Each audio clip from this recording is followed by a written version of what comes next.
Hi, I'm Chloe Crawford, and this is my submission for the Module 6 reflection on technology.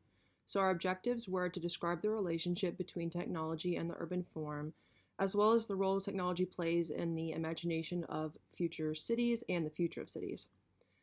And we need to reflect on how technology shaped urban settlements throughout history, including as supported or possibly challenged by ideas raised in the readings. So, for Ruchelman, Chapter 2, The Transformation of Urban America, that talked about the waves of futurism and things in cities. Like the first wave was the pre-industrial era, which is agricultural revolution and characterized by the transition from hunting to food cultivation. The second wave was generated by the Industrial Revolution and its effects. The third wave was that new sectors of knowledge and advancements in technology were coming about. Cities were young and forming as industrialization swept the globe. Ports were major at this time. Inland, it was difficult getting around due to the lack of decent roads, and because of this, travel was mostly done by water. So there was really no significant increase in size in cities either at this time.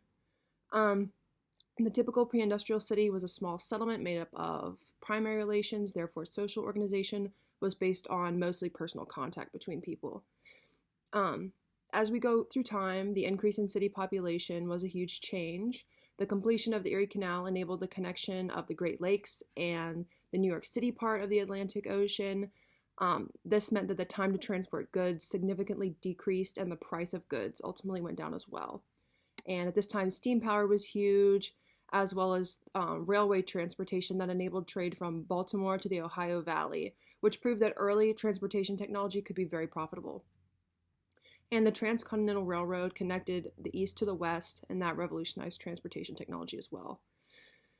The Great Philadelphia Centennial Exposition of 1876 was where the Corliss steam engine ran all the Expo's machines, and that symbolized that the new factory system society was moving to embrace was profitable as well. In the Binkovitz reading, revisiting the social life of small urban spaces, people just want to be around other people, not just watch them. And the use of the heat map technology enabled researchers to observe how people moved around and how they stay or move over a long period of time, like say a week or so. And based on that research, people fill in spaces from the edges inward, which is pretty much like we've talked about in every other module about the rings and the cities and everything like that. In the video, Geographies of the Future for Crash Course Geography, talked a lot about space-time, when 3 dimensions we see in space are represented together with time, how space and time are merging into one.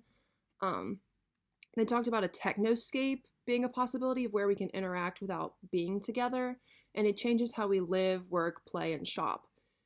And the core concept of that was where place finds itself in the future. Place being an area and a space that humans have given meaning to or have become attached to in some way. People need to figure out what they want their place to be, claiming territory to create a specific time and place in the past or a new vision for the future. This is a lot where technology comes in. And there was talk about globalization making local settings more important than ever before, and information spaces, which is where points are controlled by a handful of organization, and pretty much we leave trails of data wherever we go now. And there's profit in that extraction of data from what we leave behind. In the video, The Ghost Road by Anthony Townsend, it highlighted self-driving vehicles as our oldest tech dream. It's not a great idea to have every option like technological though. And then it talked about that concentric model again, and by reducing subsidies in the transportation system, mobility's financialization is good for cities. In the Abbott, Chapter 1, Techno City, science fiction, I found this article really interesting. It talked about science fiction having a lot to do with how we imagine the future of cities, which is so true because like my favorite genre would probably be sci-fi because it's imagining a future that we either could or couldn't get behind, obviously. But I think that's really cool. and how some things that we've imagined have already happened. Like, this science fiction plays a huge role in how our society is shaped because it gives us great ideas and things that we can reach for. The things that have happened from science fiction are things like personal communication devices, voice recognition smartphones, people mover devices, and aeroflyers. And they coined the term techno-city, which is a term for the future metropolis that projects technological innovations and experiments as part of the future. And that urban areas have changed a lot from 1840 to 1940, but not really much since then. We've only had like a few innovations since then. The elevator enabled cities to rise vertically, as well as the evolution of skyscrapers, and how high towers are seen as a symbol of modernity and urban importance now. In Sanchez, the prospects of artificial intelligence in urban planning. Artificial intelligence aims to gain insights into consumer behavior and characteristics that help improve logistics. AI is pretty much just a creation of computerized systems that carry out tasks effectively as humans. And AI is used in planning as they give vast increases in data collection, increased processing speeds, and increased popularity and accessibility of AI methods. And the important considerations to take into account are planners' willingness to adopt and utilize the new AI technology. And Mon Uncle, what makes this movie great? Mon Uncle is an uncle who goes around with his nephew, living in a super modern home with super modern parents. And I thought that one was really cool. I actually wanted to watch that movie. I haven't yet, but I probably will. And how absurdity toppled over for rationalistic machines that make life better and more efficient. And Toddy subtly criticized and praised new modern living things that want to connect and make everything uniform, and it praises the new. And the additional reading, NASBIT Megatrends, talked about how whenever new technology is introduced, there must be a counterbalancing human response or the new technology will be rejected, which is the high-tech, high-touch theory.